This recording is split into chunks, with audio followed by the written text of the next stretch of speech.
Hello, good evening, ladies and gentlemen. This is Manoj Atri, your host for today evening. Hello, good evening, ladies and gentlemen. I hope you can hear me out here because we are slightly late on time, but we are ready for our Raptors games after this webinar. And I hope you are also, we'll get you in time even for the preview there. Let me say hi to our mortgage specialist, and then we will take it from there. Hi, Faisal, sir. You are mute, sir, and we need to see more of you, so you need to adjust yourself. Wonderful, sir. How are you doing, sir? Good. Good. Ready for Raptors win? You know what? I'm dressed accordingly. Wonderful. Wonderful. Awesome. Yes. I mean, I have painted my webinar from day one as red. So you are ever ready. Ever ready for Raptors, yes. And we expect I think so. I was really impressed last time when they came back from in the third quarter. Really impressed. I've never seen Toronto community so into a game. Dundas Square was a phenomenal place to sort of feel the vibe. So I can say one thing. Our clients are very. There's a huge amount of support. Absolutely, and we are all for them, and we wish them good luck, and we will wrap it up on time. So now let's get a head start to what we are doing today, and let me take it over from there. So, ladies and gentlemen, again, this is Manoj Atri, your host for today evening. I am a real estate agent with Remax Hallmark, and we have our expert, mortgage expert, which is Faisal Garcia, and we both will be taking you through this webinar for within an hour. We'll try to wrap it up, and I'll just walk you through what we are actually doing for today. So I'll start you again from here, and thank you for joining, and I'll start with my real estate monologue. The update that I have here is at this moment is that the real estate has picked up, and it has picked up very well. There is less inventory, and there is more demand. The prices are again going in the multiple offer format, and every other property, if you want to put an offer, you are going through that particular format at this particular moment. Our suggestion to you is get your pre-approval done, and these days somehow or the other we have managed to put a very, very good package for if you're struggling with either your credit repair, either with your down payments issues. Let me get you directly online there. If you're struggling with down payment issues, you're struggling with credit repair, we are in having a good output there. We are helping quite a lot of our clients, and feel free, you may be in any kind of a situation and we will have an answer for you. So that would be my real estate monologue. Today we are covering a very out of way topic, and I'm not that is an article for today's, and the article is House After a Divorce.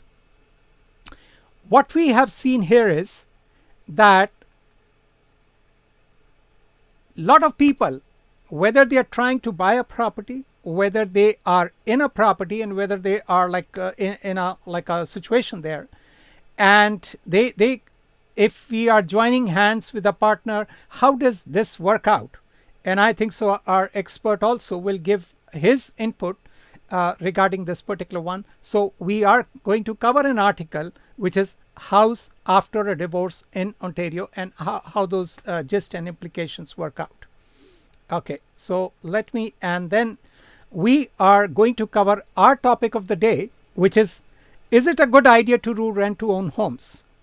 And that is our main sustenance on this one. We will walk you through exactly in one situation only it becomes a good idea, and I'll walk you through that particular situation. And as we have discussed, we are on a live interview with our mortgage expert, and we will on each and every stage keep on taking his information there and expertise there, and he will walk us through the mortgage part, and he will also be able to highlight on the article for the divorce there. So let me have a brief word with him, and then we go over to the article there.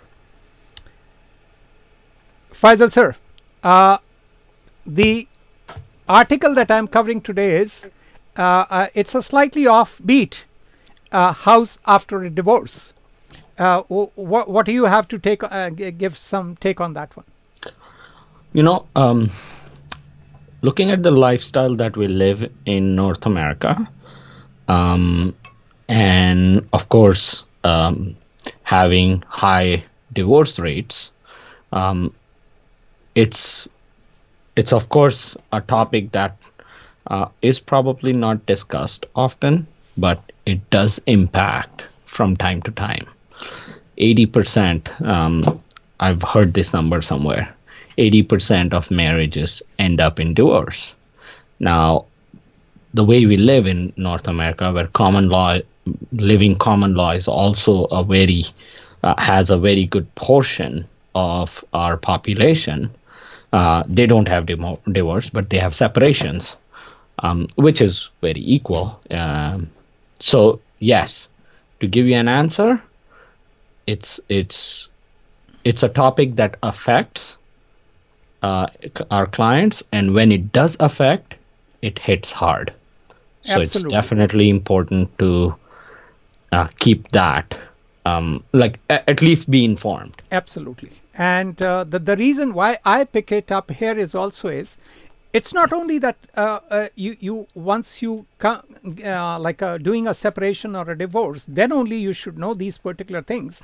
Even before you start or you are trying to purchase a property, you should be aware of a few of those particular things. I'll give you an example why this whole particular topic was picked up by me. Recently, a person, she's trying to get married, and she's putting the down payment, and they both have been dating for quite a while, but not enough to have that trust level in each other that they can go outright into purchasing a property. So it is always good if you can have some nuggets there to understand what will be the down the line, and you can make those informed decisions, or put your clauses with your real estate lawyer accordingly. Like, this is my down payment, I want it to be taken care of, this particular one, in case if anything happens. It's like a kind of a prenup. Yeah. Okay, so let's me head over to the article there, and we will take your input and reactions accordingly. This article is by Livable, and this is by the author Jenny Morris, and it was done on June 3rd of 2019. And I'm just going to go through here's what happens to the house after a divorce in Canada. So it is an interesting one, and it'll be highlighting a few of the things that you should be aware of when trying to purchase a property. And I'll try to go fast so that we remain on time and cover it here. Okay. In Canada, 38% of marriages will end in divorce. Wow. Okay, it's almost close to 1/3 percentage there. Now, the basic thing here is, if you want to read the full article, I have this link in the description. You can go through it there. The big question, who gets what, and it can get messy. If to help homeowners handle the mortgage in a divorce, the author spoke to Laura Perez, an associate at Schulman Law Firm in Toronto, for advice on what to expect. So here, these are some of the information that they have shared, and let's go through some of them here. So the first one is, so who gets what in a divorce? And let's understand this particular part here. Under the Canada Constitution, a marriage is an equal partnership. It makes no difference if you're responsible for running the household, earning the family income, or a blend of both. Your contributions are considered equal, though it varies from province to province, but the sentiment remains the same throughout. Let's head to our expert there and seek. So 38%, 1/3 in Canada, they end up divorced. It's a topic which is not, it affects quite a lot of us. So the number is 38, not 80. Yes, I mean those who actually like the separation is not part of there, and then Okay. you have common law, then you have other things. I mean, 38% Yeah. is what is the actual number that they are coming to with divorce. So 38% ending up divorces, that's high as it is. And as you were talking about this client where one of them is putting the entire down payment, and imagine if the same person is also paying the mortgage payments. Absolutely. You have, because see here, and the next line that we read here, it makes no difference who's responsible for running the household. So even if you're not earning anything, you are married, you still have equal ownership. Yes. And even if you're not on title. So we are going to go through that particular part. Next one, let's head over to the next line. There are so many factors to consider. You're just not looking at what people are financially contributing, but also what they might be losing. And this is interesting. If someone has now sacrificed their career, they're leaving the marriage without having accumulated as many sole assets because they are focused on the home, the kids, domestic duties. Sacrifices do have a monetary value at the end of the day in the eyes of the law. In Ontario, your spouse is entitled to half of the matrimonial home regardless of whether you purchased it before marriage. A home gets the distinction of being a matrimonial home if it's the property that you are living in at the date of separation. Both spouses also have equal rights to remain in the house regardless of what has their name on the papers. So that is the gist. The reason here is so many people have always asked, like, I'm not on the title. It doesn't matter whether you're on the title or not. The other person cannot sell the house without the spousal consent if it's a matrimonial home. And what do you have to say, react to this particular lines here? Absolutely right. If you're not on the title, does not matter. Yes. You have equal rights, and continuing our previous topic, imagine the person has put in down payment. Of course, their income, and if we start to think more logically, provided everything was same with both candidates prior to getting married, the one who has the down payment most likely has a higher paying job. True. For that down payment to collect, because we all have somewhat of a similar lifestyle. So if that is the case, also on a monthly basis, when there is mortgage payment to pay, utilities to pay, and so on, the same person is doing month after month. without the contribution of the other one, and a year later there is a divorce or separation, and that other person walks away with half the equity. Absolutely. Now, I have also a few times discussed, let's say suppose if both of them are having good income, ignore the separation and the divorce part of it here, and you're purchasing a property in one of you can qualify for a mortgage.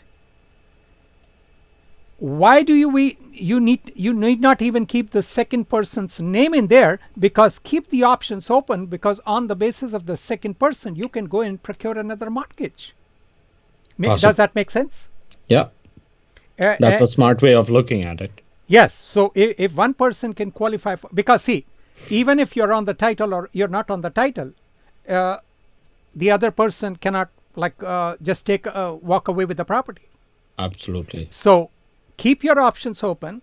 Have, in case if one of them can qualify for a mortgage on the basis of his salary, good credit and everything, just procure the property.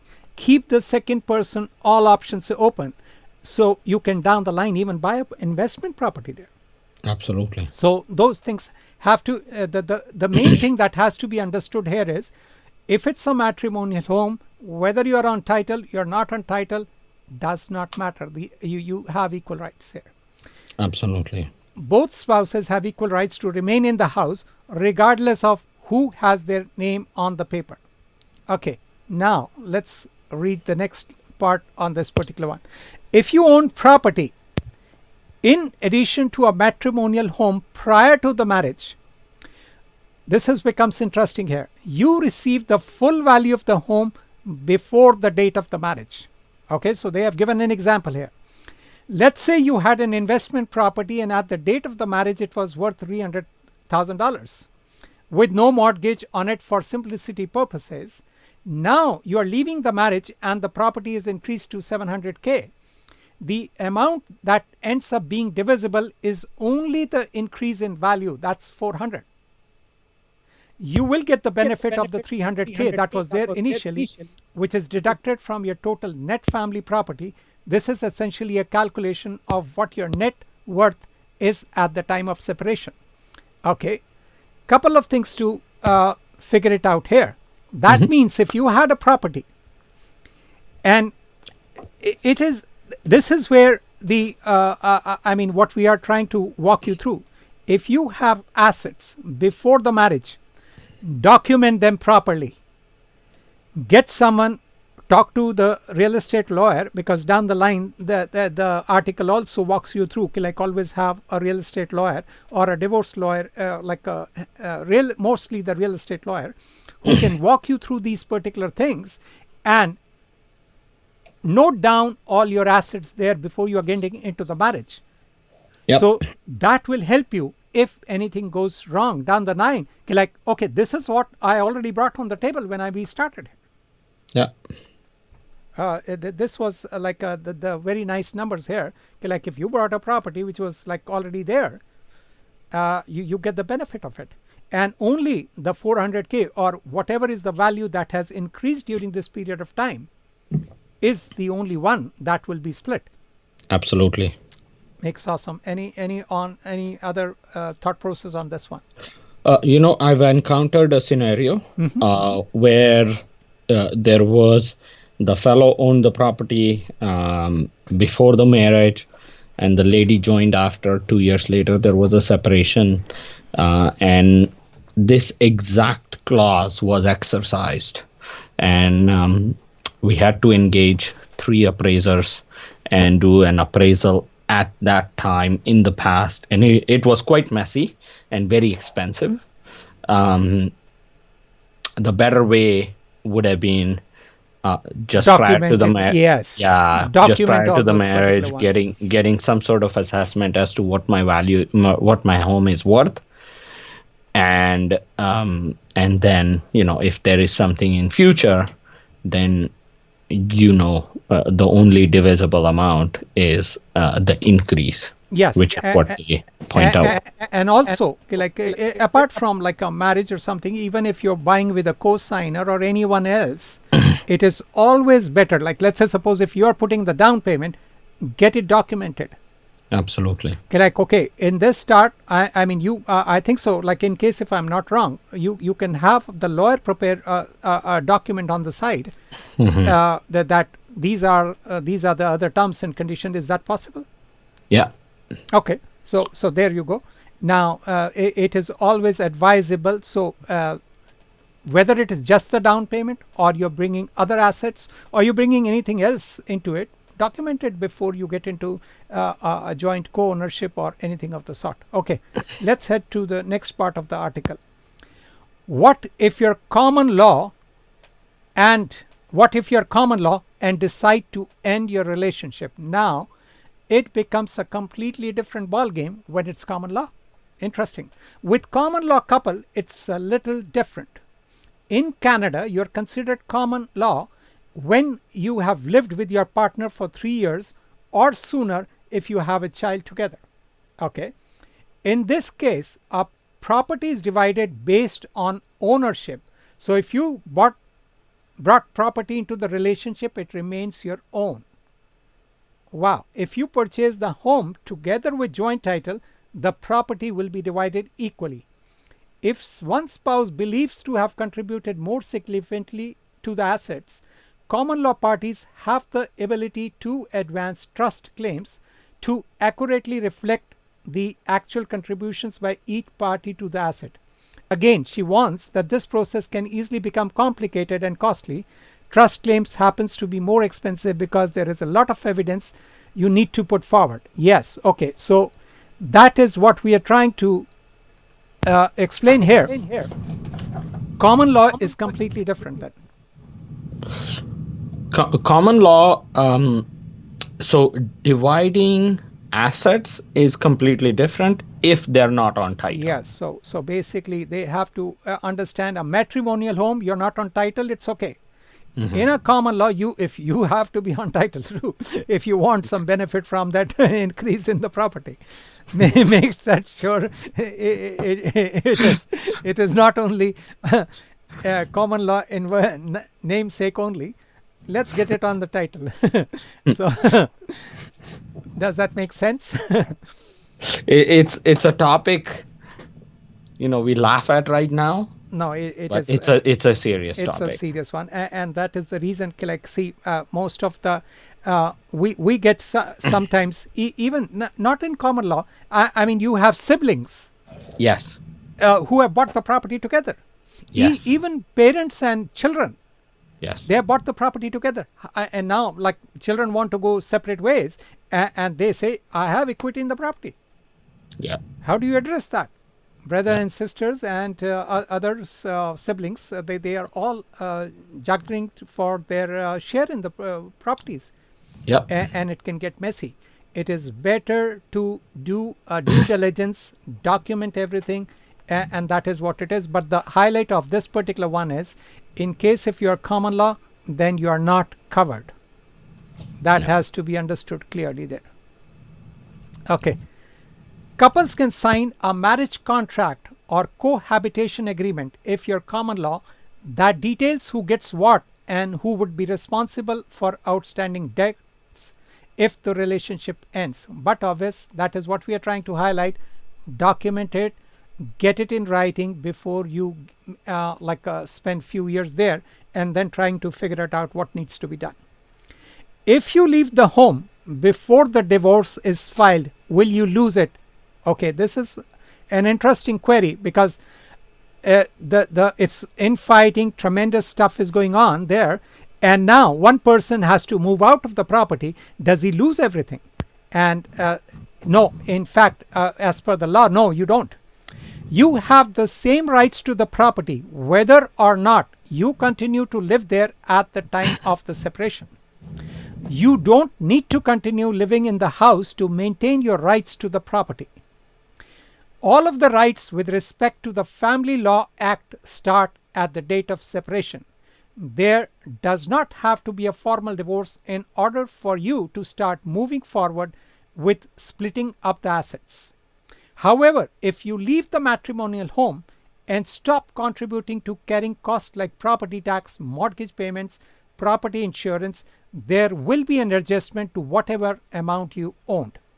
If it's a jointly owned property, typically you are going to get the value of the home until the day that it's sold or until the day that title is switched, subject to post-separation adjustments if you stop contributing to it. Your reactions to that, sir? You're mute, sir. Whatever this article says, it makes sense. And there was a course in my program I took called as Family Law. And this pretty much sums that up in few paragraphs. It's you are only entitled to the matrimonial home until the day you move out, if you don't contribute after that for the expenses.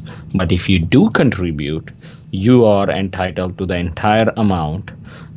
However, there is an adjustment if the matrimonial home was owned by your spouse before you joined. Absolutely. Document everything. Document who's paying what, even during the regular course of things, so that you have a good idea where things are, where they're not going. Absolutely. Because in the end, in case if there is something going on, you will have to make sure that each one of you is taken well care of before it gets messy and before you waste a lot of your money with lawyers unnecessarily. It's your money. It is your money. Both of you, can work out together as amicably as possible, just to make sure that, okay, fine, separation is there, but why do you need to lose all your funds to the lawyers and the court system and everything? Document. The wording would be documents your assets, document your interest. It's a joint venture. See it from that point of view. If everything is going okay, great. If something goes south, you have a recourse there. So that would be the gist when you're trying to get into a property, because it is a very and the reason is like some of these properties in a few years they have made tremendous lot of amount of money. Yes. And the main thing here is now you have made that much amount of money. Why do you need to waste it on lawyers and fighting it out? Have it properly over the period of time. One of you take in charge of it, documented what's being getting spent, how much is, who's paying for the mortgage, who's paying for the insurance, who's paying for the property taxes, how are they going, what were the assets before, what is the assets after. Document them and have a side agreement with the lawyers. If you brought something more on the table, even as far as the down payment, because down payment is the major issue there. Yep. Rest, all of them may be spending it in a due course of time. But yes, that becomes interesting. And it may look like a hard sell on divorce or nothing. We are not giving you that one. It is, we are trying to just guide you here, even if things are going normal. And you, like both of you would like to move in two different directions. So have it documented properly. Okay, let's head over to the next phase of it and let's see what. Now, this is, you will have to guide us here, and we will. What if one partner wants to stay and the other wants to sell? We have seen numerous equations on this particular one, Faisal. One wants to sell and other wants to move on. Yeah. You have to qualify for the mortgage. Absolutely. And now, how do you? Let me inject that. Yes. You don't just have to qualify for the current mortgage. You also have to qualify for the amount that is divided. So, for instance, let's take a simple example. Okay. 500,000 property. after 2 years of marriage, let's just say they bought this property together for simplicity's sake. Okay. They bought it for 500. It's now 800. Oh, interesting. Okay. Okay. I'm using the easy numbers here. So 500 became 800. Okay. So the equity increase is 300. Okay. 500,000, let's just say they both put 50,000 each, 20% down. The mortgage was 400 at the time. Okay. Now, over 2 years, let's just say for simplicity's sake again, mortgage went to 300,000. Mm-hmm. Okay, because we're paying monthly payments and lump sums and so on. So 300, and then the equity is 500. Mm-hmm. Let's just say if courts order 50-50. 250 goes to each side. Okay. 250 goes to each side. So the partner that wants to keep the property has to qualify for 300 mortgage, which is the existing mortgage on the house. Plus the 250. Plus the 250. Okay. Now, yes, because see, they may be able to take out some equity from the property. Yes. In case if we have just used higher numbers, but sometimes it will run very tight. Yes. Okay. And most of the time, so basically earlier they started with a 300 mortgage. Now they have to, one person only will have to qualify all the way up to 550. Exactly. And that can become quite a challenge. That can become a challenge, and I have seen in that cases where parents have to be asked for co-signer or brother or sister or things along those lines. It can be done. At least it's a refinance. It's not a purchase. Mm-hmm. So in refinance, things work a little bit differently than purchases. Because purchase, there is a deadline. Okay. Now, you have done this many times. Isn't there like a where you can go all the way up to getting 80% of the equity of the property, and then you can still get on the basis of the equity in the property? Yes, you can. You can. So Yes. then the income qualifications are slightly lax. Is that right? You know what? Income qualification laxes because now you have alternate lenders that can kick in. Okay. So not And the they have regular different one. guidelines. They have different guidelines. And what if you can rent out a few portion of your? Absolutely. Absolutely. Then that can also be a helping hand if Yeah. you're stuck in that particular one. So basically there are options in case if one is stuck in that particular format. And it is good to look into all those formats, because sometimes it is not in your interest to sell this particular property, because it's a good property. You are well established there, and you would like to continue. Also, a lot of times when you bought a property and you've lived in it for a couple years, few years, you're comfortable. Yes. You're located. The job, kids are going to school. Yeah. There's not one criteria. It is you bought it in good terms. You bought it for a long term stay there. Lots of factors are there, and it is not easy. Now, moving is not that easy cup of an exercise, sir. No. Okay, let's see if we can pick up something more from here, sir. Okay. You're legally not allowed to sell, rent, or mortgage the family home without the other spouse agreeing to it unless you get a court order. Interesting. It does not necessarily have to be a joint property. When you have a spouse, there is a line on any agreement of purchase and sale that the spouse also has to consent to the sale of the property. Now, it is... this is where it is very, very tricky for real estate agents, because they have to make sure, because sometimes here is the let me share this with you, Faisal. This is where it becomes interesting here, Faisal. Let me walk you through here a couple of things, and that is where the real estate agent has to do due diligence, and sometimes maybe the partner should do something more than just, let's say suppose a person is not on the title and it's a matrimonial home. Okay, and now they have got separated. The person who is on the title, he's not disclosing that he has got separated. Okay.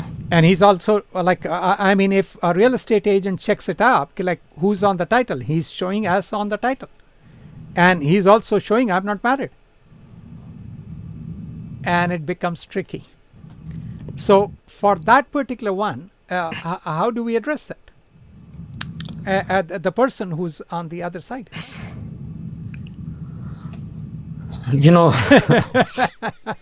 I've thrown, because I have always, whenever someone is giving me all the inputs, and sometimes, like you are not able to get that particular correct information. How do you address this?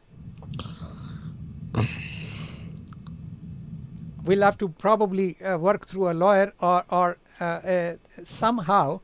I would suggest, if you are a person who's in not on the title and you're getting separated, it'll be in your interest to make sure you talk to a real estate lawyer and somehow get that information across. Let me inject here. In the past, I have seen a separation where one of the married spouse was not on the title, and while they're going through the court process, there was a lien put on the title of the home. That was what my main suggestion to you, because see, I mean, a professional. The name is Certificate of Pending Litigation. Yes, something of the sort. And then keep a tab on the property, because if the property is going for sale, you will see a for sale sign there. Yeah. And immediately be in touch with the real estate agent or your lawyer and give them a heads up, because you thought it was a matrimonial home. Even if you're not on the title, you're okay, good to go. And now there is a separation or a divorce. And the other person is taking advantage. He's not disclosing. Yes, he will get sued down the line, but he may run away with the money. Yeah. It is in your interest at that particular period of time, be in touch with the lawyer. If you see a for sale sign, act accordingly, immediately right there. You have to make sure that information reaches and go to a court and put like what you just said was notice of certificate of pending litigation. Okay, and so looking more into it, because we are not the experts here on this particular topic, and look more into it, and then try to make sure that your interests are covered. Protect yourself. Yes, protect yourself. Reach out to the professionals. That's the best advice. Yes, because see, when as a real estate agent, if I'm checking it on the title, I will not see. And if he's telling me he's not married, I have no idea. No idea. Yeah. I mean, I may go and do some research on internet, but it's very difficult to find someone is married, common law, or you had a joint partnership or something. I mean, it's very difficult to get those informations there. Yeah. We will do our due diligence, but it is also in your interest to notify your real estate lawyer, go through the courts, see a for sale sign, act accordingly. Let's see. I hope, Faisal, did you find the topic relevant? You know what? Quite interestingly, I'm all of the memories of this course that I did, family law. Mm-hmm. It was in our financial services program. All of this that you're touching were part of this course, and I see not a whole lot of clients affected by this, but there is a good portion that do. Okay. And when this comes in the picture, it's already messy. It's already messy. Yep. And It's important to what you're saying about document it, make sure you've protected your interest. All these will save you the fees, the time, the hassle, the emotional drag down, throughout, getting what's yours. Wonderful. Let's see what else we can get out from this article here. Some parents will fight for the house for their kids, but obvious. Selling a home does not have to be complicated. If both agree to the sale, you won't need to get a family lawyer involved. Although a real estate lawyer has to be present at the closing of any real estate transaction, regardless of your marital status. In the event of a dispute over the terms of the sale of the home, they can be negotiated with family counsel and the transaction could be completed by a real estate lawyer. Okay, let's cover this last one fastly. What happens to my mortgage if I want to sell or stay? We covered this particular part in brief. If you need to break your mortgage with your current lender, be prepared for significant fees that can easily climb north of thousands of dollars. Yes, you will have prepayment penalty, administration fee, appraisal fee, reinvestment fee, and more. Let me stop you right there. Absolutely. Go ahead, sir. This is your baby. Yes, all of these fees are there. But I would suggest not to get scared with them, because talk to your mortgage professional. There are ways to go around these fees. There are multiple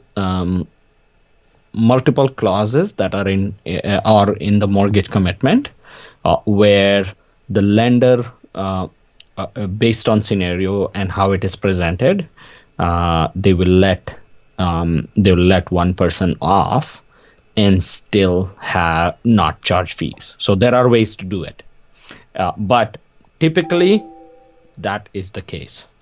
Wonderful. Okay, let's get more from it. Okay. If you have a variable mortgage, you will need to pay 3 months interest to break the mortgage. With a fixed mortgage, 3 months interest or interest rate differential. To recoup some cost, it is typical for the spouse who decides to stay to refinance the mortgage to come up with the funds. We have covered this particular part. Your lender will also need to requalify for the mortgage on a single home. We just wrapped it up with an example by the mortgage broker there. If this is not possible, you can try to find a guarantor or co-signer. We walked you through that one too. Your lender may also ask you to provide for a separation agreement if you have one, and the amount you pay for child tax and spousal support. We have gone through this particular with quite a few of our clients. Yes, if you are in a separation, they will have to be formulated into the buying power and things like that. Yes. Any child support, any spousal support is added as almost like you have a loan payment. Yes, and they are quite huge because the exact amounts are calculated there. Yes. Okay, let's see if I can wrap this one up. If your ex decides to take over the mortgage, it is advisable to remove yourself from the mortgage completely. Interesting. This is because you will continue to be legally responsible for payment. If your ex fails to pay or something happens, you are on the hook. So make sure you get a discharge. Absolutely. And okay, this one is more towards how much does a divorce cost when the property is involved. And I'll be very fast on this one so we can wrap up our article, the rent to own article. It really depends on the complexity of the matter. If you have a lot of negotiating to do, your best course of action is to find a good lawyer and listen to them. They are the professionals there. To mitigate your losses, my advice is to listen to what your lawyer has to say, because the court does not care about the sentimental value of a house. Faisal, on this note, we have to conclude. Go ahead, sir. The writer has said it very clearly. Court does not care about sentimental values of the homes. And listen to the lawyer, because listen to the just lawyer. like your lawyer, listen to your realtor, listen to your professionals. They are in the business. They have these licenses for a reason. Yes, and if by chance you are not getting your questions answered, check up with 2-3 professionals. Check up with Absolutely. 2-3 lawyers. Check up with 2-3 real estate agents. Get the correct answer. Because don't waste your money, hard-earned money, because that is a hard-earned money there. Yep.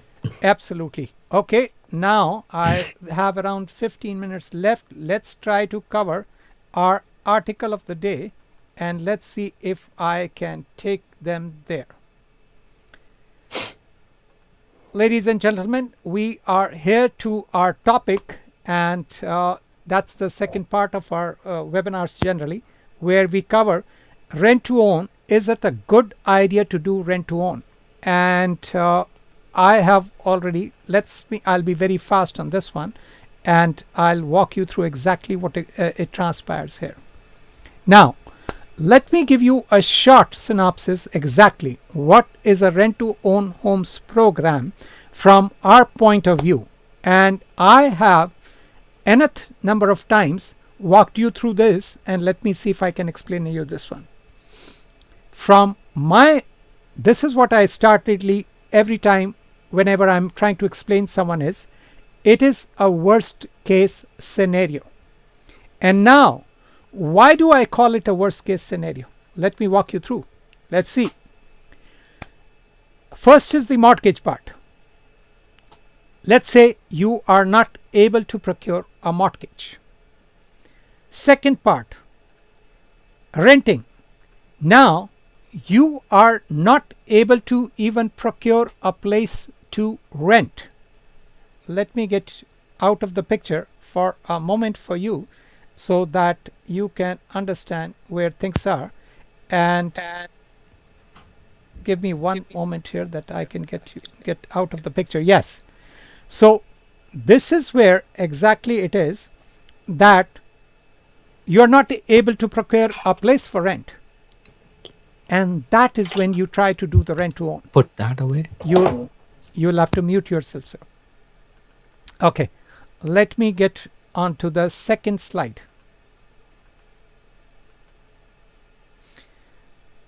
Is rent to own homes a good idea? And now I am going to take an example and walk you through, see if it makes it a good idea or not. Let's say suppose you are trying to purchase a property which is valued at $400,000, and the appreciation per year on that particular property is close to 5% per year. So in 5 years time, I'm just sticking it to the round numbers, you have to procure this property at $500,000. The only time, let me walk you through this particular term because most of you are not aware about the option price. Option price is the amount which is decided initially between the buyer and investor / seller as the final purchase price. So this price will be decided on day one when you go into the rent to own program.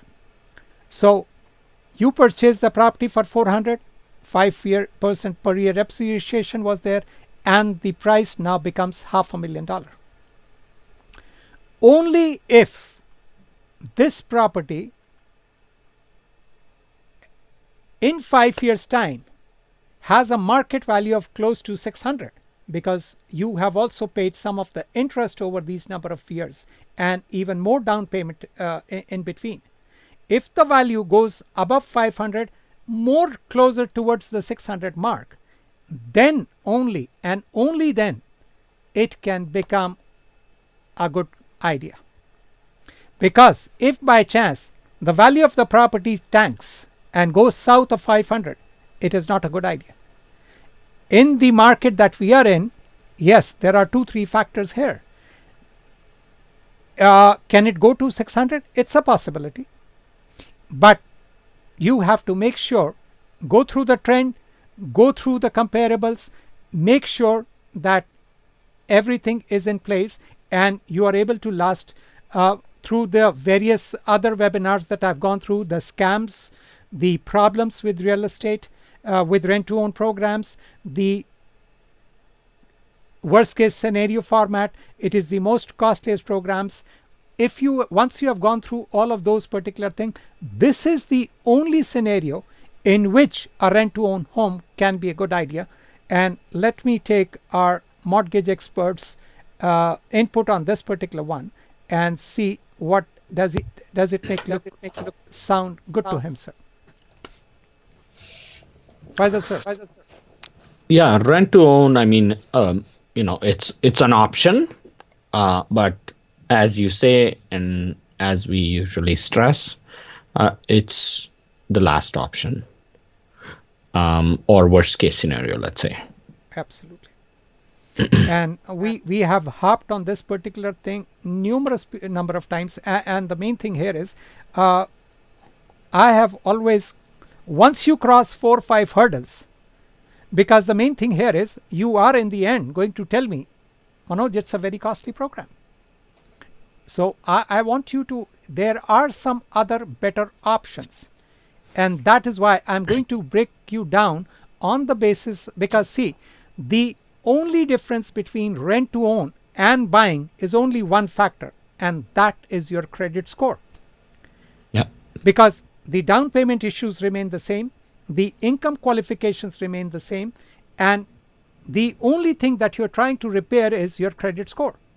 So let me walk you through the credit repairs scenario, and exactly in what credit format will that work for you. So let me take on that particular next slide and walk you through the credit format of it. Let me quickly inject something I also wanted to say. Absolutely, feel free. In rent to own, there are so many clauses that have to fall in place for it to go right. Absolutely. And that's what makes this quite tricky.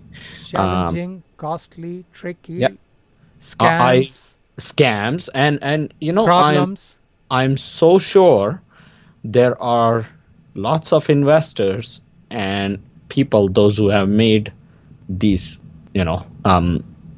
almost like a trap where someone, starts the process, and then halfway through they realize that this is not something good for them. Yeah, we should not have been in here from day one. Yes. From day one. So that is what we are telling it to you. The difference between rent to own and buying is only one difference, and that is your credit score. And that is the reason I'm going to walk you through the credit score analysis, so you understand where exactly you stand and what we can do in order to walk you through. There are some other various good options before you jump into this one. Okay, so that is, let me take them there. Okay, let's head over to this particular slide there. Credit score and best rent to own. We have divided this into 3 particular parts here. One is below 500, one is between 500 and 600, and one is 601 and above. So 501 to 600, 601 and above. Let's see here. Now, this is the only one that is the best for rent to own homes. The minimum down payment requirement still remains the same. The investors generally prefer 1 to 3 years rent to own program, and the purchase price depends on your annual gross income. So that is what we have already walked you through. With buying or with rent to own, there is nothing that is changing. You still require the down payment. You still require the qualifications on the basis of your annual gross income. And if your credit score is below 500, and it is, let's say, suppose even way down to the 300 or 400 mark, that is when you would like to say, okay, let me do the rent to own and till the time it crosses the 600 mark, because once it crosses the 600 mark, we can always get you a mortgage there. That is where our expert mortgage broker comes in over there. Now, when you are between 501 and 600, we would suggest you go in for credit repair, because our expert can get a credit repair done faster than you can even think. It is faster to get your purchased address than trying to do the rent to own homes. So that is what we will suggest it to you. If your credit score is in between, get your credit repair fast. You cross the 600 mark, we get you the mortgage, and you're done. Use down payment accumulation and assistance if required. We have numerous programs we can guide you and help you for your down payment once you cross this 600K credit score mark. Now, when you are above 601, you do not need to go through this particular program. We can get best to get your mortgage addressed. The expert is already there. He can get your mortgage express done there, right there and then. Give me 1 second and let me see if I can remove myself from the and walk you through this particular scenario there. Use down payment accumulation and assistance if required. You are running short on the down payment, we can help you with that. So that is what we are guiding you with. We have numerous ways, help you with cashback programs, help you with other down payment programs, and that is what we are trying to walk you through here, is that if by chance you are in a situation, if your credit score is low, then only stick with that particular one. Otherwise, we have other options and alternatives that we can guide you there with. And that is one of the reasons because we have so many of these particular options there, that we call our program as a smart rent to own program. And that is what we are bringing to you on the table, is how we have made this program smart for you. So there are various options before you jump into this particular program. Give us a call, and now I will take some insight from our expert there, and then I will walk you through some of his websites, and we will conclude it timely for the preview for Raptors. Wonderful, sir. Go ahead, sir. You're mute, sir. Faisal.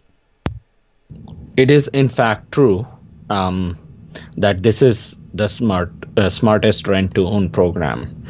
We've got all bases covered for our client, and we're guiding them in the right direction, in the direction where everything is disclosed and they fully understand what they're going into. Absolutely. So that is where it is there. Let me take them over to some of your websites there and get them acclimatized to this one. Okay, so and then we will get back to our conclusion, and we will conclude it timely there. Give me 1 second here.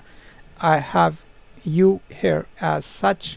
So this is a mortgage expert here, Faisal Garcia. You can go to his website, faisalgarcia.com, and the second one is you can go through it. It's coming great day by day, sir. You have done quite a lot of good work there, sir.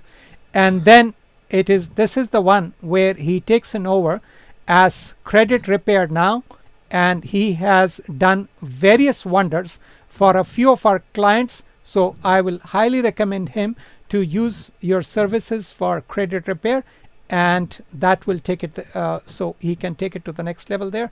And now regarding some of my websites, this is the webinar page that you guys have generally come in over. It is called manojatri.com/webinar, and on the right hand side I have these power of sale listings. You can go ahead and put it there.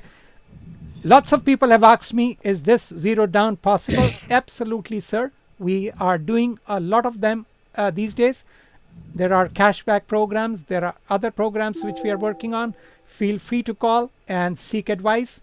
The rent to own program, you can get more info on this particular one. You have our registration for the webinars that you can do there. If you have a house and you want to be doing buying and selling at the same time, feel free to register here. I'll be more than happy to do a free comparable home evaluation for you there, and we can take it from there. And this is the last one, and this is the most interesting one I would recommend to you. This is called my newsletter, which is called gta-news.manoja3.ca. The description, it is also in the description, and it is also most of the time in all the emails that I forwarded to you. Subscribe to my email newsletter. This is where I do 8 or 10 articles on a daily basis and curate them and email it to you.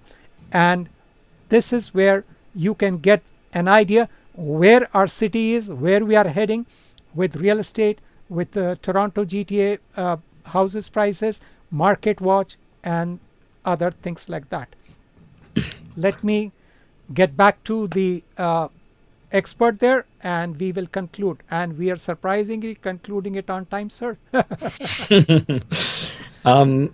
Two things I would like to say Go to ahead, our sir. audience. One, don't just look for the answer on the websites. And if you don't find answer to your question, don't just stop there. Give us a call. Absolutely, you are very true there. Because not everything can be on website. For instance, this credit repair website has been in place for almost 4 years, 5 years, 4 years, something of that sort. And as I get a moment, I keep adding, but everyone's scenario is different. So just like that, I'm sure you on your website, you keep adding as the time goes and as you come across challenging situations. So, not everything will be on our websites. So if there is something you're looking for, you cannot find on the website, don't get discouraged. Give us a call, and we'll guide you accordingly. That's number one. Number two is do your research, of course, but everyone's situation is different.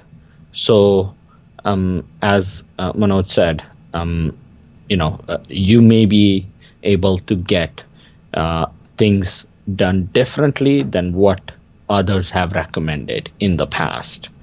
And Paperly, I definitely want to point out, it's a very good resource. I'm starting to get into the mode of reading these articles, and they're quite interesting. From time to time, there's usually 3 or 4 that catches my attention out of 8, 10 that you send, and I'll click on it, I'll read through, skim through. So it's a very good resource just to even stay in touch and current with market events. I'll give you something. It is like I curate them. I go through these articles, few of them myself when I'm and they are very interesting reading. And I'm whatever I'm coming across, because I have numerous sources from where I get these feeds, and then from there I take them out and then send it over to for you or for the general all my subscribers, and it gives me a very good idea what's happening in Vancouver, what is happening in Calgary. Interesting, in Vancouver, some of the $1 million homes are going for half the price. Yeah. Better to move there. Calgary is down in the dumps. Some of the office spaces in Calgary are now becoming rental units. Montreal is booming. Ottawa is booming. It gives you a wide spectrum. And I mean, I was reading today that the mortgage 5-year interest rate was 2.99 or something, 95, something there. Yes. It was an interesting input there. So, I'll just also tell you, it is rare that someone who has subscribed is leaving that subscription. They are staying there. So I'm very happy for that particular part, like at least, and that keeps me going. That keeps me going to put it together every day and keep on sending it over timely manner. Another factor about this that newsletter that you send is we all subscribers have one thing in common, is the knowledge needed in the real estate market. And this document gives us exactly what's needed. Absolutely. So, ladies and gentlemen, we are wanting to conclude this with today's evening for Go Raptors Go. Yeah. And we are going to be there and supporting you full effect. And we look forward to you for our next webinar as and when we get some time these days. We are running very busy with the real estate summer that is on us. And we will try to get across as and when we can make it. Go ahead, sir. Conclude it, and then we call it a day. Thank you very much, audience, for watching this webinar. And we encourage you to like, share, comment. Please do. This may be helpful to you. This may be helpful to your friends. Feel free to share it. Wonderful. Thank you again, Faisal. Thank you, audience. And let's conclude this for tonight. Wonderful. Go Raptors, go again. Thank you. Bye. Same. Same. Wonderful.